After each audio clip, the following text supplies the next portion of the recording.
मेरे पवित्र मन में गुरुदेव आओ, मैं शास्त्र वाचन करूं, प्रतिभा जगाओ, अनंत भाषित सभी श्रुत देवताओं,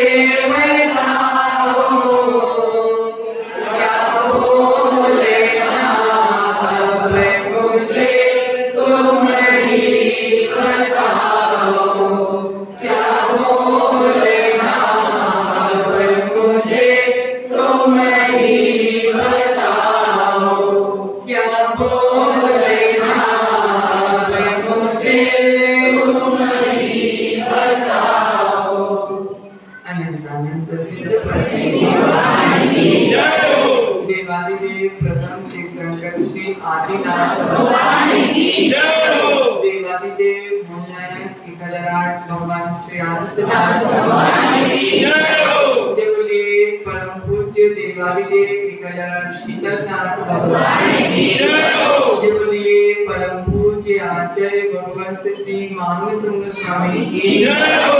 देवले परम पूज्य आचार्य भगवंत गुरुवर विराग सागर जी महाराज की जय हो। देवले आचार्य भगवंत गुरुवर विशुद्ध सागर जी महाराज की जय हो। दीक्षा गुरुवर आचार्य भगवंत विभो सागर जी महाराज की जय हो। अहिंसामय विश्व जय की जय हो। बोले श्री सागर जी महाराज की जय हो। बोले सागर जी महाराज की जय हो।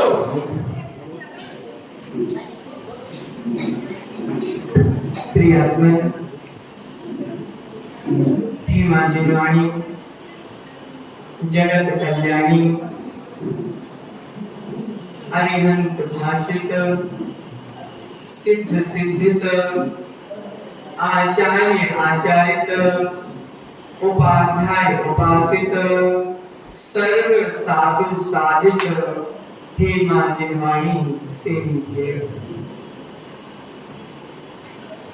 प्रियात्मन आचार्य भगवंत मांगतुंग स्वामी के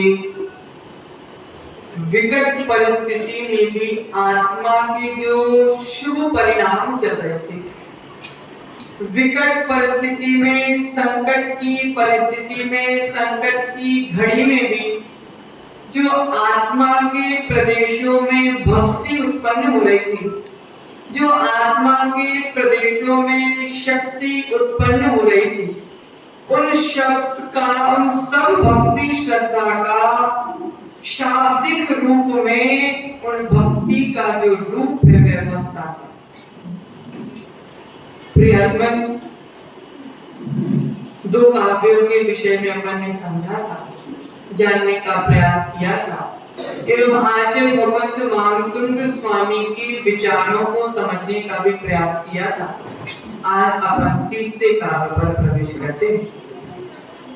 बुद्ध्या विना विकुदाचित पादपीका, बुद्ध्या विना विकुदाचित पादपीका, स्तुतुं समुद्यते मध्य विगतते कोहं, स्तुतुं समुद्यते मध्य विगतते कोहं, बालं विहाय जल संस्थितमिन्दुबिम्बा, बालं विहाय जल संस्थितमिन्दुबिम्बा, मन्यः करीच्छति जनः सहसा गृहीतो, मन्यः करीच्छति जनः सहसा गृहीतो। देवों के द्वारा भी जिनका आसन पूजनीय हो गया, जिनके बैठने मात्र से, जिनके विराजमान होने मात्र से उनका आसन भी पूजनीय हो गया। किसके द्वारा? आपके और हमारे द्वारा तो है ही, देवों द्वारा। देवों द्वारा जिनका आसन, जिनका सिंहासन पूजनीय हो गया, मनोज भाई वो कितनी पूजनीय हो। आचार्य भगवंत कह रहे हैं, हे जिनेंद्र भगवान, आप जहां विराजमान हो गए, जहां आप बैठ गए, आपके विराजमान होने से वह सिंहासन भी पूजनीय हो गया। ऐसे जिनेंद्र भगवान का मैं बुद्धिहीन, क्या कह रहे महाप्रभु स्वामी, मैं बुद्धिहीन होकर भी आपकी भक्ति करने को तत्पर हुआ। क्या हुआ? तत्पर हुआ हूं, बुद्धिहीन। कौन कौन बुद्धिहीन है? दीक्षित भाई, तुम बुद्धिमान तो नहीं हो। आचार्य भगवंत मानते हो स्वामी तो अपने आप को बुद्धिहीन हो। जिस प्रकार एक छोटा बच्चा, मैया मैं तो चंद्र खिलौना लेगा, क्या बोले, मैया मैं तो चंद्र खिलौना लेगा, ऊपर चंद्रमा है आसमान में। अब बच्चा बोल रहा है, क्या बोल रहा बच्चा, मम्मी मुझे तो वही चांद चाहिए। ऐसा अमोघ बालक बोल रहा है, भाई मुझे तो वो चांद चाहिए। माता ने क्या किया, परात में पानी डाली और उसकी जब परछाई पानी में पड़ी तो ले बेटा चांद मैंने तेरे लिए कमरे में बुला लिया। अब बच्चा उस चांद को अशोक भाई पकड़ रहा, क्या कहता है, पकड़।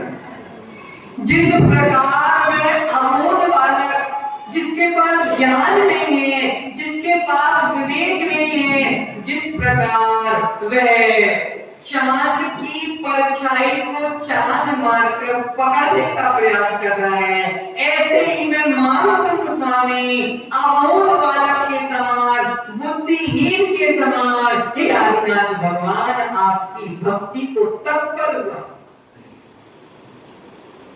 भक्तांबर स्तोत्र अमर हो गया, भक्तांबर स्तोत्र अमर हो गया। अनुपम स्तोत्र, अकलंक स्तोत्र, चैतन्य चमत्कारी स्तोत्र, जो भक्तों को अमर कर देता है, ऐसा भक्तांबर स्तोत्र की आराधना हम सब मिलकर करते। प्रियात्मन आचार्य भगवंत महाप्रभु गोस्वामी कह रहे हैं कि भक्तांबर पढ़ने से उसके प्रति जो श्रद्धा जागृत होती है वह सम्यक दर्शन। भक्तांबर स्तोत्र को पढ़ने से जो श्रद्धा जागृत होती है वह सम्यक दर्शन है। उसका अर्थ समझने से जो ज्ञान प्राप्त होता है वह सम्यक ज्ञान है, और उसके तदनुरूप आचरण करने से सम्यक चारित्र प्रकट होता है। और जहाँ सम्यक दर्शन ज्ञान चारित्र की एकता हो जाती वहां मोक्ष मार्ग प्रशस्त होता है। प्रियात्मन भक्तांबर स्तोत्र में भक्ति का मार्ग है, भक्तांबर स्तोत्र में चर्या का मार्ग है, भक्तांबर स्तोत्र में आचार्य भगवंत महाप्रभु स्वामी के भीतर के भावों को यहाँ पर प्रदर्शित किया गया।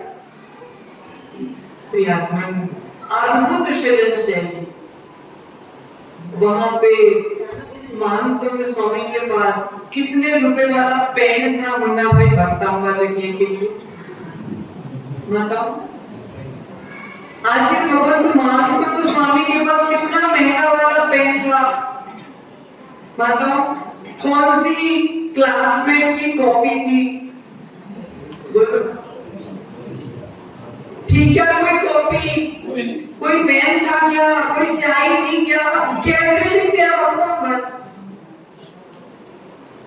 आचार्य भगवंत कह रहे हैं विशेष भाई, भक्तांबर भक्तांबर भक्तांबर पेन से नहीं लिखा गया, भक्तांबर कॉपी से नहीं लिखा गया, भक्तांबर तो श्रद्धा रूपी कमल से, कलम से, श्रद्धा रूपी पेन से अपनी आत्मा रूपी किताबों पर लिखा था भक्तांबर, आत्मा रूपी किताबों पर लिखा है महापुरुष स्वामी भक्ता।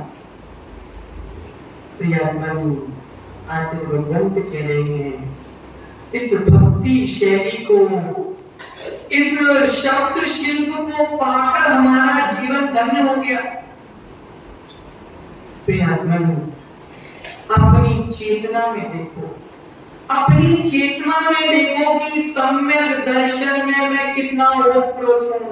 क्योंकि आचार्य कह रहे हैं सम्यक दर्शन नहीं है तो सम्यक ज्ञान नहीं होने वाला, और सम्यक ज्ञान नहीं हुआ तो सम्यक चारित्र भी उत्पन्न होने वाला नहीं है। प्रियात्मन, चारित्र केवल और केवल दर्शन से भी काम नहीं चलेगा, केवल और केवल सम्यक दर्शन से भी काम नहीं चलेगा जब तक ज्ञान और चारित्र उसके साथ नहीं हो जाता। प्रियात्मन, जैसे बीज के अभाव में वृक्ष उगता नहीं, बीज के अभाव में वृक्ष उगता नहीं है, ठहरता नहीं है, बढ़ता नहीं है, फलता नहीं।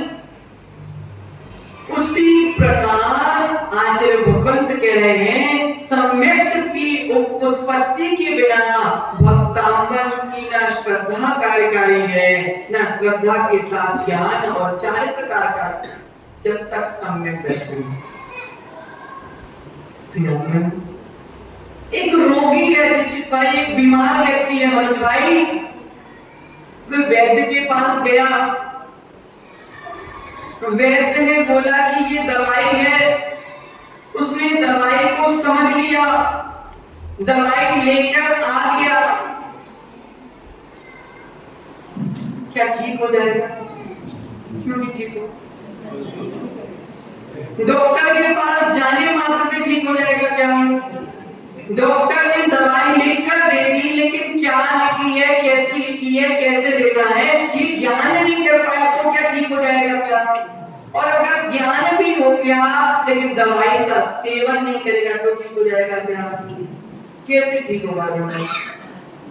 डॉक्टर के पास भी जाना पड़ेगा, दवाई लिखी है उसका ज्ञान भी करना पड़ेगा, और जैसा जैसा डॉक्टर ने बताया है उस प्रक्रिया से दवाई का सेवन भी करना पड़ेगा, तब नहीं जाके लोग ठीक होगा। उसी प्रकार मात्र सम्यक दर्शन से रोग ठीक नहीं होगा रंगाई, सम्यक ज्ञान से रोग ठीक नहीं होगा, सम्यक चारित्र से रोग ठीक नहीं होगा। जब तीनों काम एक साथ होंगे, जब कहीं जाकर जन्म जरा और मृत्यु का रोग तुम्हारा ठीक होगा। प्रियात्मन, भक्तांबर स्तोत्र के प्रति पूरी श्रद्धा के साथ, ज्ञान के साथ, जब तक अर्थ नहीं जानोगे, जब तक भाव नहीं जानोगे, जब तक भी कार्य थोड़ा कम हो जाएगा। इसलिए पढ़ना भी है, जानना भी है और आचरण में भी लाना है, जब कहीं जाकर भक्तांबर स्तोत्र हमारी आत्मा को धन्य आत्मा बना पाए। प्रियात्मन, लघुता देखो क्या कह रहे काम में अक्षय भाई, मैं बुद्धिहीन हूं। वर्तमान में हमें दो शब्द का ज्ञान हो जाता है मनोज भाई, मेरे से बड़ा ज्ञानी तो क्रांति कॉलेज में तो दूसरा है ही नहीं।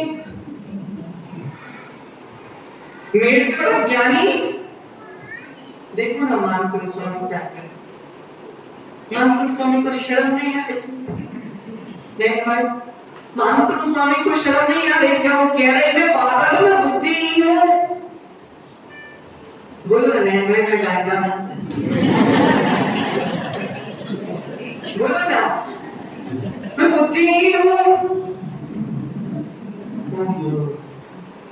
अच्छा भगवान, मान तुम स्वामी की लघुता देखो, निर्लज्जता देखो, लज्जा नहीं आ रही, शर्म नहीं आ रही अशोक भाई, अपने आप को बुद्धिहीन बोल रहे। इतने महान शास्त्र के ज्ञानी, इतने महान शास्त्र के रचनाकार, इतने महान चारित्र के धारी अपने आप को बुद्धिहीन बोल रहे। आचार्य कह रहे हैं जब तक जीवन में लघुता नहीं आएगी, जब तक जीवन में प्रभुता भी आने वाली नहीं। क्या कह रहे प्रश्न भाई? जब तक जीवन में लघुता नहीं आएगी, जब तक जीवन में प्रभुता भी आने वाली नहीं है। जो प्रभुता में पड़ जाता है, जो लघुता को जीवन में नहीं लाना चाहता, वह ना प्रभु बन पाता है, ना लघु बन पाता है, ना मोक्ष मार्गी बन पाता है, ना संसार मार्गी बन पाता, कहीं का नहीं रह जाता। अपने आप को निर्लज्ज कह रहे हैं, यही तो प्रभु के चरणों में अपनी लघुता प्रदर्शित कर रहे हैं, अपने आप को इतना छोटा प्रदर्शित कर रहे हैं। करोड़ों का दान हमने मंदिर में दे दिया, करोड़ों का दान हमने मंदिर में दे दिया, लेकिन अभी भी वो आकड़ हमारे अंदर से नहीं जा रहे। अरे भाई मैंने दान दिया, मेरे से बड़ा दानदाता दुनिया में कौन होगा? तुमने तो मात्र कागज के टुकड़ों का दान दिया, लेकिन तुम्हारे श्रेयांसनाथ भगवान तुमको वीतरागता का दान दे रहे हैं। ले लो, छाई दान दे रहे हैं, 6 वर्षों में दान नहीं दे रहे। कैसा दान दे रहे हैं भाई? छाई दान दे रहे, एक बार ले लिया तो कभी नहीं छूटेगा।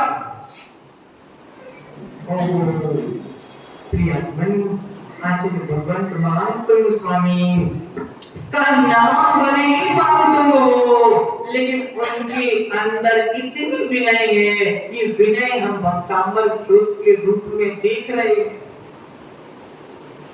बुद्धि नहीं है तो भी मैं रचना कर रहा हूं, भक्ति मुझे अंदर से प्रेरित कर रही है, भक्ति मेरे अंदर से बोल रही है, इमाम तुम स्वामी तू बुद्धिहीन है, तू अबोध है, तू छोटे बच्चे के समान है जो परछाई को पकड़ रहा है, फिर भी मैं भक्ति करूंगा।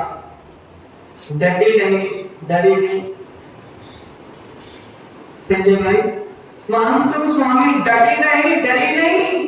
डर जाते तो रोने बैठ जाते, डर जाते तो बिलखने बैठ जाते, डर जाते तो आज रोज ध्यान करके बैठ जाते, लेकिन आचार्य भगवत महान स्वामी ने अपना उपयोग अशुभ नहीं किया। प्रियात्मन आचार्य भगवंत कह रहे हैं, क्या कह रहे हैं?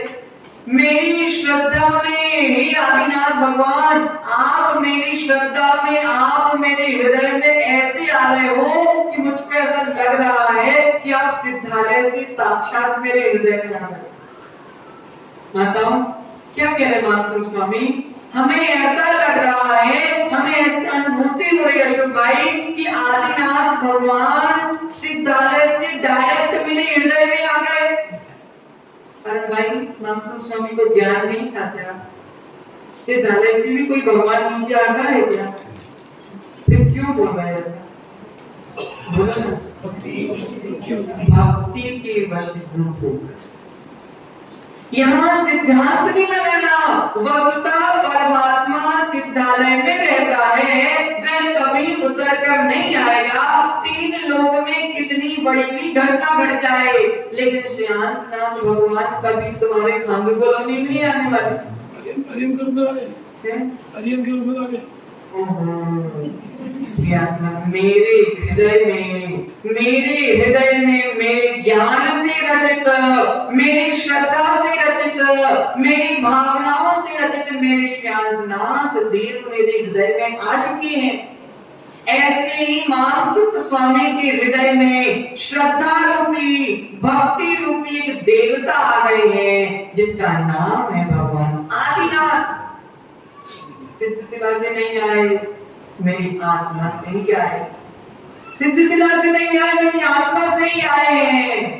प्रियात्मन आचार्य भगवंत कह रहे हैं, अरे भाई कभी कैमरे में फोटो खींची तुमने? नहीं खींची? नहीं भाई तुमने कभी कैमरे में फोटो खींची क्या? खींची, रोज खींच रहे।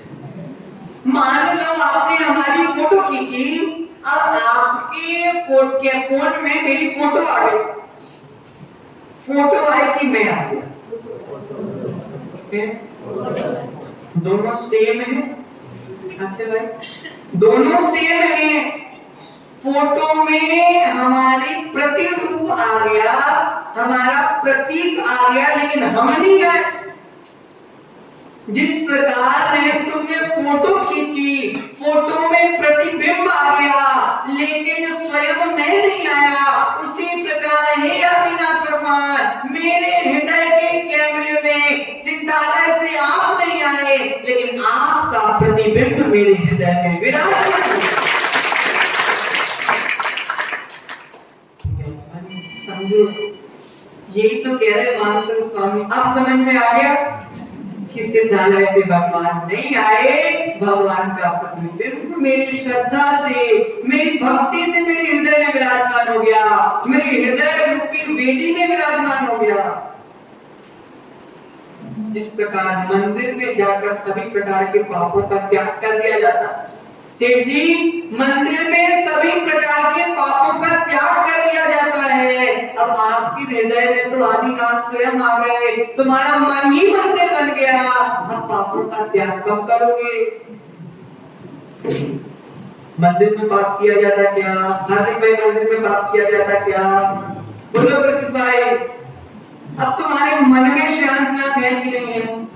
पक्का पक्का है। अब तुम्हारा मन ही मंदिर बन गया। अब जिस मन को तुमने मंदिर बना दिया है, अब कब तक उस मन से कषाय करोगे? कब तक उन मन से पाप करोगे? कब तक उन मन से राग द्वेष करोगे? अन्य क्षेत्रे कृतं पापं धर्म क्षेत्रे विनश्यति, और धर्म क्षेत्रे कृतं पापं वज्रलेपो। प्रकाश भाई, मन में भगवान आ गए, मन मंदिर बन गया।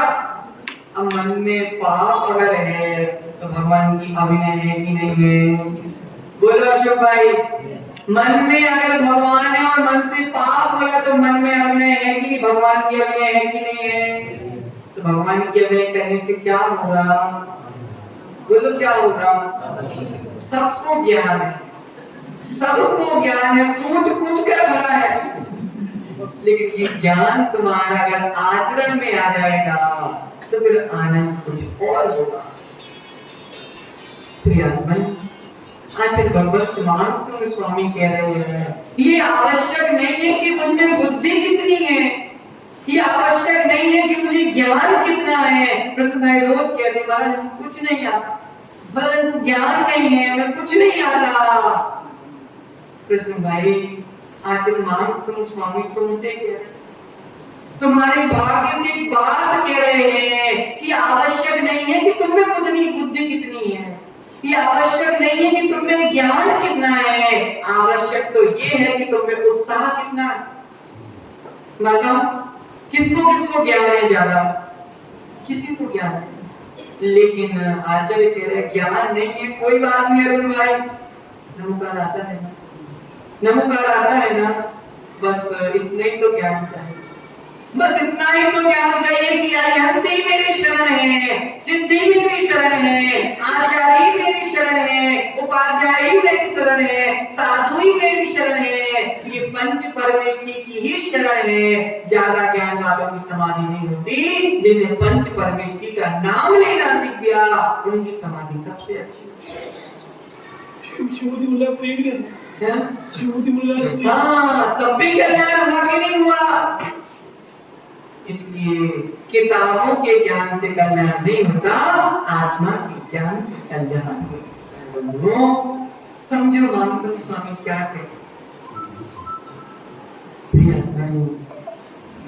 कुश्ती होती है, कुश्ती देखो, कुश्ती होती है, अरे भाई कुश्ती में कौन जीतता है? बलशाली पहलवान जीतता है कि उत्साहवान पहलवान जीतता है? अभी कह रहे थे बलवान, बलक जाते हैं, बोले ना मनोज भाई, कौन जीतता है? उत्साहवान पहलवान जीतता है कि शक्तिवान पहलवान जीतता है? उत्साहवान पहलवान जीतता है। परीक्षा में पुस्तक पढ़ने वाला तो पास होगा कि नहीं होगा ये भी नहीं पता, लेकिन उत्साह पूर्वक परीक्षा देने वाला हमेशा टॉप करता है। प्रियात्मा ने जो व्यक्ति था, वह उसके हाथ में लालटेन था, चारों ओर अंधेरा था, वो बढ़ता जा रहा है। व्यक्ति ने ने पूछा कि भैया तुम कहाँ जा रहे हो? उसने बोला वो सामने पहाड़ी है उसमें जा। पहाड़ी इतनी दूर है, तुम्हारी लालटेन में तो पहाड़ी भी नहीं दिख रही, कैसे पहुंचोगे तुम? उसने बोला हम तो पहुंच जाएंगे। अरे भाई, जिस लालटेन से तुमको लक्ष्य ही नजर नहीं आ रहा, उस लालटेन के माध्यम से तुम पहाड़ में कैसे पहुंचोगे? इस लालटेन से तो 4 कदम दिख रहा है, उसके आगे तो दिख नहीं रहा, तुम कैसे पहुंचोगे?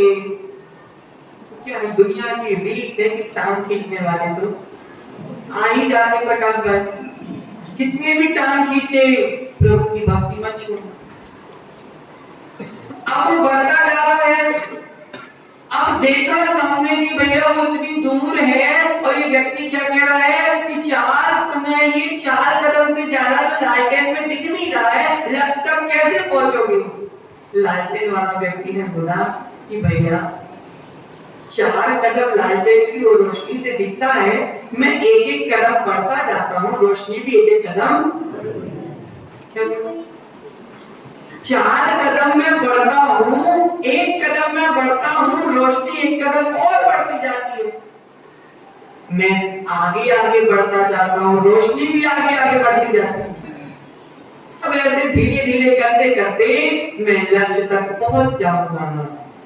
उस व्यक्ति को फिर समझ में आया कि देखो, सामने वाले व्यक्ति के भीतर उसके पास में सुविधा कम है, सामने वाले व्यक्ति के पास सुविधा कम है, लेकिन उत्साह इतना ज्यादा है तो वो लक्ष्य की ओर बढ़ता जाता है, और ऐसे व्यक्ति सुविधा वाले व्यक्तियों से पहले लक्ष्य तक पहुंच जाते हैं। मन समझो क्या कह रहे आचार्य, उड़ान पंखों से नहीं, उड़ान तो हौसलों से करी जाती है। उड़ान पंखों से नहीं, उड़ान तो हौसलों से की जाती है। माताओं, आप रोटी बनाती हो? कौन माता रोटी बनाती है?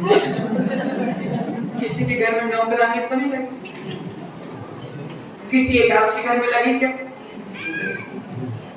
आप रोटी बनाती हो, आप चौका लगाती हो, आप आहार बनाती हो। आचार्य कह रहे हैं, जब आप घर में रोटी बनाते हो तो आप क्या कहते हो? आज मैंने चौका लगाया, आज मैंने मुनि के लिए आहार बनाया, आज मैंने अपने घर को धन्य करने के लिए चौका लगाया। आपने रोटी बनाई, लेकिन विचार क्या चल रहा है कि आज मैंने चौका लगाया। वही स्थिति अब तुम्हारे घर में एक नौकरानी लगी हुई है, वो भी रोटी बना रही है। उससे पूछा कि तुम क्या कर रही हो? मैं तो अपना पेट पाल रही हूं। बताओ, रोटी तुमने भी बनाई, रोटी तुम्हारी भाई ने भी बनाई, तुम कह रहे हो कि मैं चौका लगा रही हूँ, मैं आहार बना रही हूँ, और दूसरी वाली भाई क्या बोल रही है कि मैं आजीविका चला रही, मैं पेट पाल रही हूँ। माताओं, रोटी दोनों बना रहे थे, एक पेट पालने के लिए रोटी बना रहा था, और एक अपनी आत्मा का कल्याण करने के लिए रोटी बना रहा था। माताओं, स्थिति एक थी, सोच अलग अलग थी। तुम में उत्साह था, भाई में उत्साह नहीं था। उत्साह ना होने से कार्य कभी सफलता को प्राप्त नहीं। मानकुंड स्वामी बुद्धिहीन है, मानकुंड स्वामी के पास कम बुद्धि है, मानकुंड स्वामी अबोध है, लेकिन उत्साह तो इतना भरा हुआ है, इतना भरा हुआ है। प्रसिद्ध भाई, उत्साह नहीं होता तो आज भक्तांबर स्तोत्र भी नहीं होता। फिर हम किसकी वासना करते, फिर हम किसके विषय में सुनते? इसलिए आचार्य कह रहे हैं, उत्साह है तो सब है, उत्साह नहीं है तो कुछ भी नहीं। प्रियात्मन, आचार्य भगवंत कहते हैं, एक बार आचार्य श्री कमरे में सामायिक कर रहे थे, और नीचे चौका लगा था, बिहार का समय चल रहा था। अब आचार्य महाराज खिड़की के वहां बैठ के सामायिक कर रहे थे, और आप जैसी 20-25 माताएं अच्छे मन लगा के बर्तन मान ले। अब भैया चौका लगाया तो बर्तन तो मानना पड़ेगा। अब बर्तन मान रही थी, आगे मन अच्छी सामायिक कर रहे थे। आज ऐसी चिंतन करने लगे, भाई माताओं, जितने आनंद से, जितना मन लगाकर, जितने ध्यान से तुम बर्तन मान रही थी, अगर उतने ध्यान से तुम भी सामायिक करती तो तुम्हारा कल्याण होता कि नहीं होता? जितने मन लगाकर तुम गृहस्थ का काम करती हो, जितना मन लगाकर नए नए तरीके तैयार करती, किससे? स्वामी से झगड़ने के लिए। जितनी अच्छी अच्छी मन से तुम्हें संसार बढ़ाने का काम करती हो, अगर उतने ही मन से नमोकार की माला कर ली होती तो आज तुम संसार में नहीं भटक। क्योंकि जिस काम में हमको इंटरेस्ट आता है उस काम में उत्साह अपने आप बढ़ता है। क्या तुम्हारा बाइक को क्यों नहीं बुला ली? अब बाइक कब आएगी, कब धोएगी? जब तक बाइक आएगी जब तक तो हम ही काम करते मारा। ऐसा होता कि नहीं होता? होता कि नहीं होता? इसलिए आचार्य कह रहे जितने उत्साह से बर्तन मांजती हो, उतना ही उत्साह अगर कर्मों को मांजने में लगा दोगी तो एक दिन तुम भी आदिनाथ जैसी आत्मा बन जाओगी। हमने मैना सुंदरी को देखा। माताओं, तुम लोगों के लिए सबसे बड़ा उदाहरण है मैना सुंदरी। क्या स्थिति थी? पति को कोढ़ हो गया, घर में राज नहीं, पैसे नहीं, घर नहीं, संपत्ति नहीं, कुछ भी नहीं। आज की होती तो एक दिन में तलाक दे देती। आज की अगर बहू होती तो एक दिन में तलाक दे देती आपको भाई। लेकिन मैना सुंदरी क्या कर रही है? मैना सुंदरी रोने नहीं बैठी, बिलखने नहीं बैठी, चिल्लाने नहीं बैठी। उसने अपने उत्साह का प्रदर्शन किया, ऐसा उत्साह दिखाया, ऐसा उत्साह दिखाया कि देखो ना, वो कोढ़ी पति को भी उसने कामदेव बनाकर छोड़ा। रोने बैठ जाती, उत्साह खो देती तो क्या होता? तुम में और मैना सुंदरी में कोई अंतर नहीं रहेगा। भाग्य है, जैसा भाग्य में होगा वैसा ही होगा। लेकिन भाग्य अगर खराब है तो रो रो के भविष्य का भाग्य खराब मत करो। बिलक बिलक के भविष्य का भाग्य खराब नहीं करो कि मेरे ही साथ ऐसा क्यों होता है, मेरी और भगवान की दुश्मनी क्यों है। उसको पड़ोसी को सब देते हैं, मुझको कुछ नहीं देते। ओह माताओं, समझो, आचार्य भगवंत यही समझा रहे हैं। उस समय में सिर पर हाथ रखकर बैठती तो अपने जीवन में कुछ नहीं कर पाती। उस समय उसने उत्साह के साथ तीर्थंकर जिनेश की आराधना की, पूजन की, तो कोढ़ी पति को भी कामदेव बनने में समय नहीं लगा। हमारे शास्त्रों में उत्साह की अनेक उदाहरण आते हैं। भाई सेठ जी सामायिक कर रहे, सेठ जी सामायिक कर रहे थे, इतनी सामायिक में लीन हो गए, इतनी सामायिक में लीन हो गए थे, पानी की प्यास लगने लगी। इतनी प्यास लगी, इतनी प्यास लगी, वेदना में प्राणों का त्याग कर दिया और प्यास से मरे थे। संकल्प विकल्पों के साथ मरे थे, अशुभ परिणामों के साथ मरे थे। तो कहां गए? कुएं में जाकर। जीव वही था कि दूसरा हो गया? अक्षय भाई, जीव वही था। अशुभ परिणाम किए तो जलाशय में जाकर मेढक बन गए, फिर शुभ परिणाम करे तो वही मेढक देव बनकर समुद्र में। जीव एक, अरे भाई जीव एक, जीव नहीं बदला कुछ भाई। लेकिन जब अशुभ परिणाम करे तो जलाशय में जाकर तिर्यंज बन गए, और जब शुभ परिणाम करे तो समुद्र में जाकर भगवान की दिव्यदेशना सुनने का सौभाग्य मिल गया। उत्साह, मेघा का उत्साह देखो, मेघा का उत्साह देखो कि देखो मुख में पंखुड़ी दबाकर फुदक रहा है, फुदक रहा है, फुदक रहा है। कहाँ जाना है? मुझे तो समुद्र में जाना है। और पहुंचने से पहले ही हाथी के पैर के नीचे दब गए और प्राणों का त्याग कर दिया। लेकिन किन भावों के साथ मरे कि मुझे तो समूह शरण जाना नहीं पाए। मुझे कहाँ जाना? समूह शरण जाना है। रोज चिंतन करो मुझे कहाँ जाना है। मुझे भगवान के समूह शरण में जाना है। मुझे कहाँ जाना है? मुझे सिद्ध सिद्धा में जाना है। अगर ऐसे चिंतन करते करते भी मरोगे तो शुभ परिणामों के कारण उत्तम दिन बनोगे। देखो ना मेढक मरा कि नहीं मरा। दोपहर में चर्चा चल रही थी अक्षय भाई, मेढक शुभ भावों से मरकर पंचम स्वर्ग में उत्तम दिन हुआ। अब बताओ शुभ भाई, मेढक की कितनी प्रतिमाएं थी?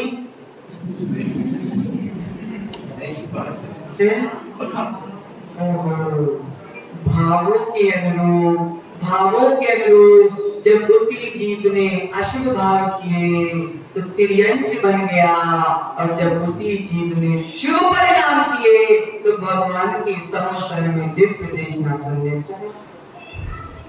परिणामों का अंतर हो गया। परिणामों का अंतर हो गया। उत्साह का अंतर हो गया। तो मानकुंद स्वामी क्या कह रहे हैं कि मैं अबोध उस बालक के समान जो परछाई को पकड़ रहा है, उस अबोध बालक के समान मैं बुद्धिहीन हूँ, फिर भी मैं आपकी भक्ति करने के लिए तत्पर हूँ। बुद्धि कम है लेकिन उत्साह कम। अशोक भाई, बुद्धि कम है लेकिन उत्साह कम। ज्ञान नहीं है कोई बात नहीं, लेकिन उत्साह कभी कम होने नहीं देना। एक दिन यही उत्साह तुमको उत्कृष्ट पद अर्थात सिद्ध सिद्धा का मोक्ष रूपी पद पर स्थिर कर देगा। इसलिए देवों के द्वारा जिनका आसन पूजनीय है, ऐसे जिनेंद्र भगवान की मैं बुद्धिहीन, मैं भी स्तुति करने के लिए तत्पर हुआ हूँ। मैं अपनी निर्लज्जता को भूल गया, मैं शर्म को भूल गया। भला जल में दृश्यमान चंद्रमा के प्रतिबिंब को पकड़ने का साहस वो नाराज वाला कर रहा है। उसी प्रकार मैं भी अपनी निर्लज्जता को शर्म को भूलकर आपकी भक्ति करने के लिए तत्पर हुआ हूँ। ऐसा भक्तांबर स्तोत्र के तीसरे काव्य में आचार्य भगवत मानकुंद स्वामी अपनी भक्ति को प्रदर्शन कर रहे हैं। इसी प्रकार इसी मंगल भावना के साथ आचार्य भगवत गुरुवर विभो सकटी महाराज की जय। बोलिए आचार्य भगवत मानकुंद स्वामी की जय। आज का पहला प्रश्न